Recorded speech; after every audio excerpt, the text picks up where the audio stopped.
Kyoto, l'ancienne capitale du Japon. La ville abrite de nombreux temples et sanctuaires construits avant le XVIe siècle.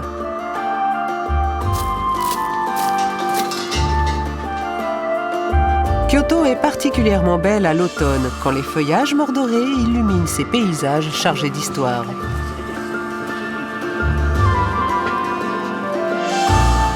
Un des attraits moins connus de la ville est sa multitude de magasins traditionnels, parfois très anciens. Cette boutique fabrique des wagasa, des parapluies japonais, depuis 160 ans. Les parapluies japonais sont fabriqués en papier washi, tendu sur une structure en bambou. Les wagasa sont un élément indispensable des événements traditionnels, mais on les voit souvent utilisés au quotidien aussi. Nishibori Kotaro, cinquième d'une lignée de fabricants de wagasa, réfléchit constamment aux moyens de mieux mettre en valeur son art. Un matin, j'étais en train de mettre à sécher des wagasa dans l'enceinte du temple quand les magnifiques jeux de lumière du soleil à travers le papier m'ont donné une idée. Cette idée, c'était d'utiliser les techniques du wagasa pour fabriquer des abat-jours. La lumière filtrée par le papier washi a quelque chose de doux et apaisant, tout à fait unique. Cette lumière très japonaise est appréciée des décorateurs d'intérieur qui exercent dans des endroits comme les hôtels de luxe ou les grands restaurants. La lumière ainsi créée est à la fois belle et reposante.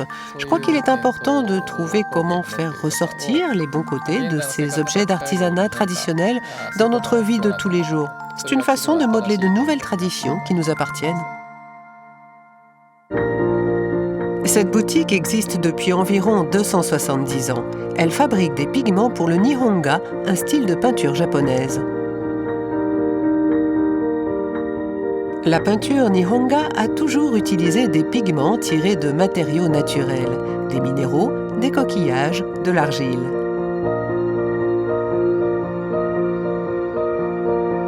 Hizuki Miwa est une artiste de Nihonga.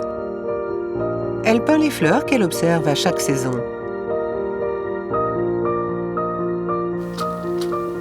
Vous la voyez préparer le gofun, la peinture blanche qui sert de base à la plupart des pigments du Nihonga. Le gofun est une poudre crayeuse préparée à partir de coquilles Saint-Jacques réduites en poudre. Mélangé aux autres pigments, il produit une palette de couleurs délicates connue sous le nom de wano-ilo, les couleurs japonaises. Ajouter du gofun rend les couleurs très douces. Il accompagne bien toutes les teintes, c'est très facile à utiliser en peinture. On peut dire sans exagérer que sans le gofun, le Nihonga n'existerait pas. Le gofun permet de créer une large palette de couleurs, une possibilité dont de nouveaux produits tirent parti. Voici une gamme de vernis à ongles fabriqués sur une base de gofun. Ici, les couleurs des paysages japonais sont recréées. Je veux mettre en avant la palette de couleurs japonaises. Se vernir les ongles avec ces teintes est amusant. C'est comme peindre un tableau de Nihonga.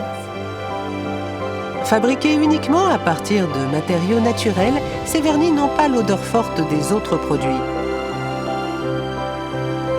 Ils sont devenus un classique apprécié par de plus en plus de personnes.